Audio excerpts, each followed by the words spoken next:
Hey everyone, Elena Lee back at it again for a weekly update.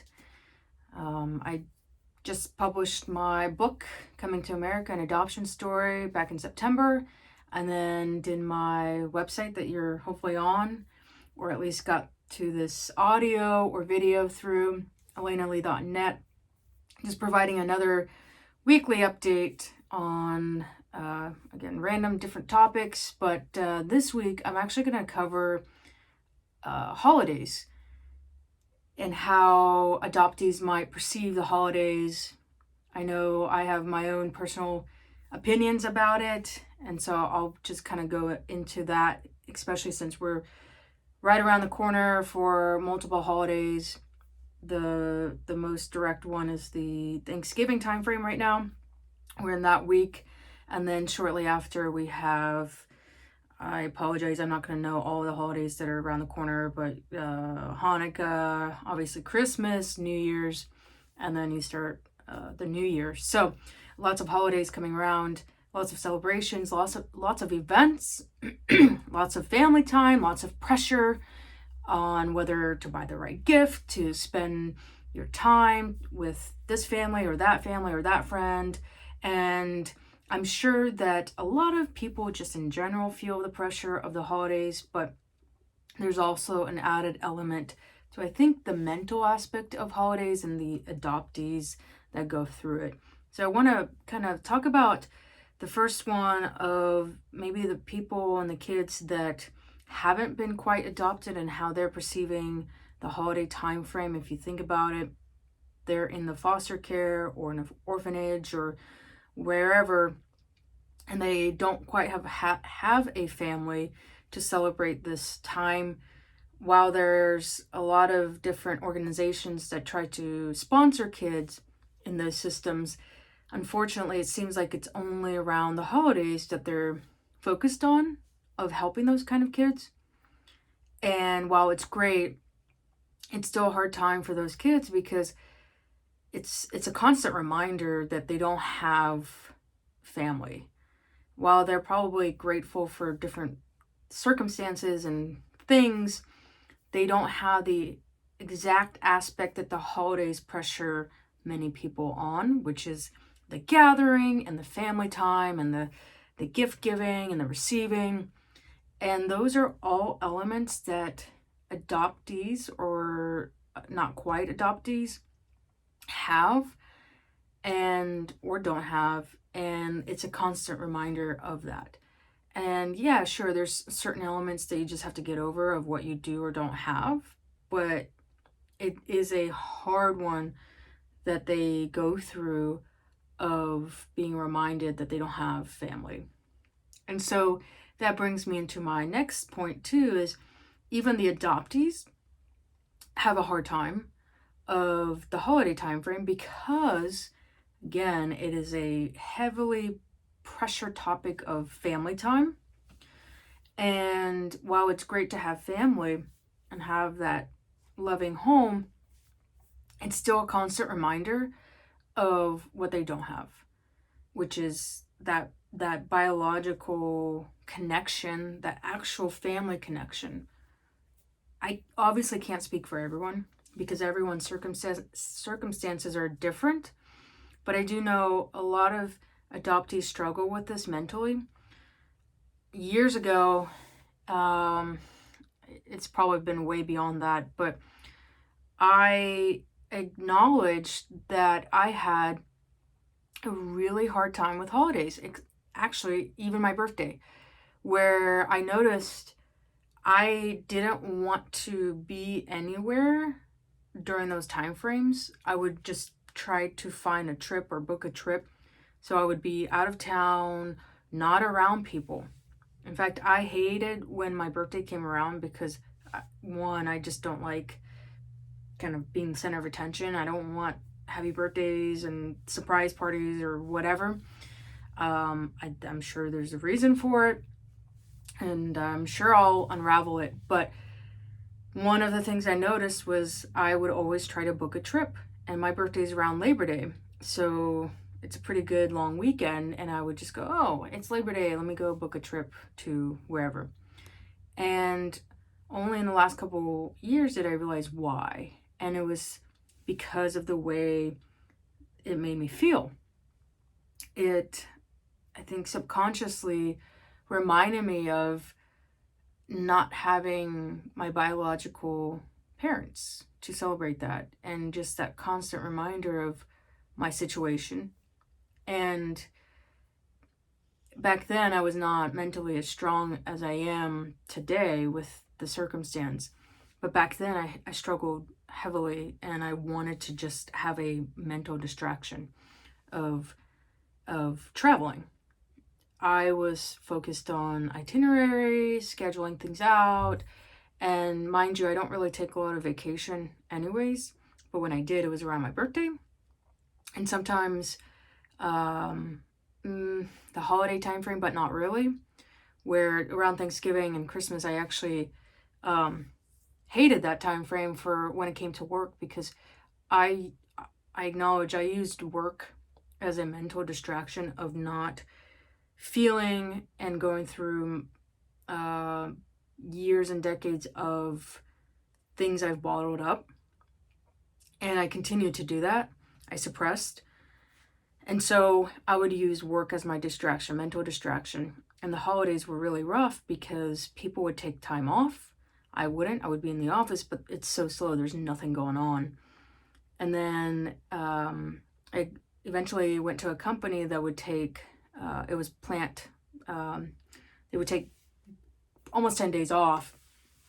And I hated that. In fact, I would work New Year's Eve, Christmas Eve, and kind of despised having Christmas off, which is really weird.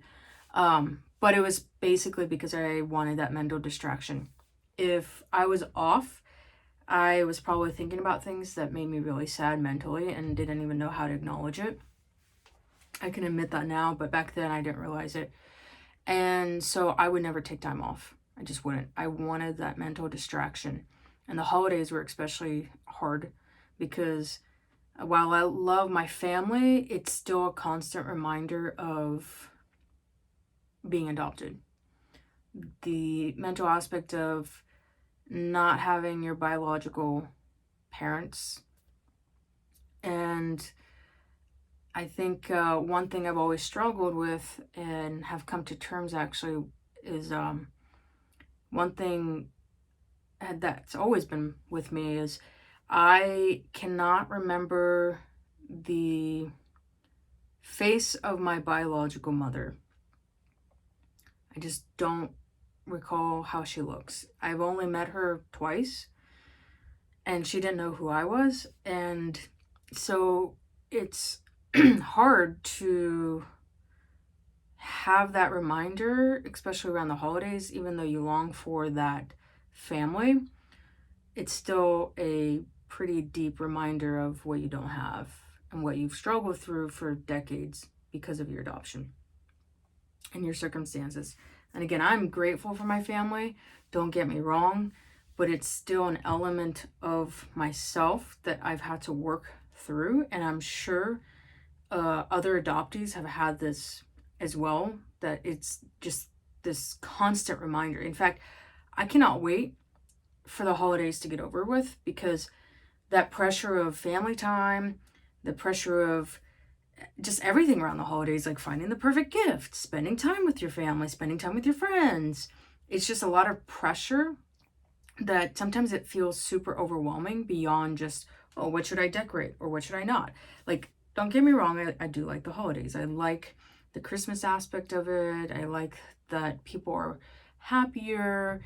It's sad that they can't be that happy throughout the year. Not saying all the time, but it's just only in season, if you will.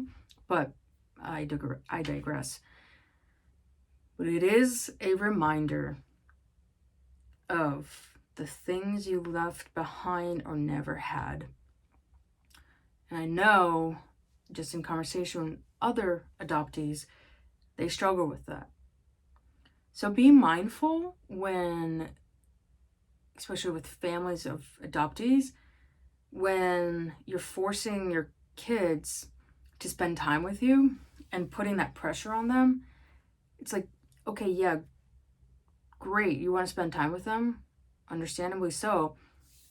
But if they just need space, and if they don't want to come home for the amount of period you want them home, don't put that pressure on them. They already feel enough pressure to have family time and have that reminder through the next month and a half, really, from October, November timeframe through New Year's, of their circumstance. Not that they don't think about it throughout the year, but the holidays are very hard because it's in your face. And so just be mindful of that. Don't pressure them. I think it's hard as an adoptee as well to push back, because the last thing you want to do is disappoint. It's like you live with that through your entire lifetime of not disappointing, because you ask those questions of, well, am I adopted because I wasn't good enough? Oh, I disappointed my parents, or I did this, or I didn't do that. And obviously there are certain circumstances you cannot control, but it doesn't matter. You're still questioning that of disappointing, and therefore that's why where you are at. And so just be mindful, because that's a lot of pressure on the adoptee and the kid. And so yes, you want that, seek that, don't pressure it, because it's already enough pressure on adoptees, on myself even, of trying to spend time. It feels like it's not ever enough time. It's like, I'll go visit my parents, and the next thing I know, it's like, oh, I wish you could stay longer. It's not enough time. It's like, okay, but I have a life too. Like, and then you feel like, a piece of crap because you're disappointing. And to you, it's like, okay, I can only handle a couple of days, because sometimes it's just so much. So just be mindful throughout the holidays.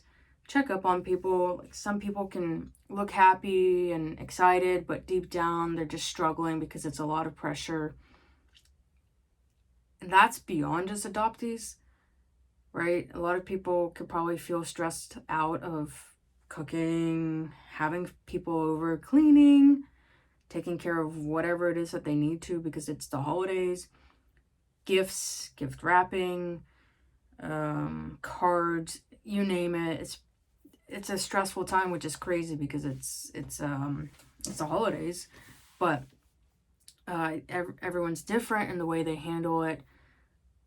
But the main point is, be mindful of the adoptees' mental state and the pressure you put on them. They don't want to disappoint. Any human doesn't want to disappoint, but that's more ingrained in adoptees. And just enjoy the time that they are willing to give. It's not that they don't want to spend time with you, but it's a hard time around the holidays, and putting more pressure on them does not help. So hopefully this is helpful in the approach going into Thanksgiving week, Christmas even. Hopefully it brings insight and not frustration. However people receive information is up to them. But at the end of the day, I'm just trying to help. I know the way I have felt and sometimes still feel around the holidays. I just want to help people get through it. And that sounds really bad, actually, to get through it. But hopefully people understand what I'm trying to say and take it to heart and really start acknowledging how they can help those around them and not make it about them and the way they feel, because it's a two-way street. So at the end of the day, I just want to help people. And I appreciate everyone watching this video. Hopefully you have also bought my book. I didn't do a plug for that last time, but no pressure. I wrote that book to help others. But if you enjoy the material and want to get to understand my adoption process more, go ahead and buy the book. It's a children's book, a lot of great illustrations, and it's a good read. A lot of people giving feedback. Actually, parents will read the book with their kids that aren't even adopted, and they feel that sense of certain points in the story as well. So it's not just for adoptees. Obviously, that was to help adoptees and the parents, but anyone can read it, and I hope you do. If you have questions, let me know, reach out, and I'd be happy to connect with everyone. So I appreciate you watching and listening and reading, and I hope you have a safe Thanksgiving and happy holidays.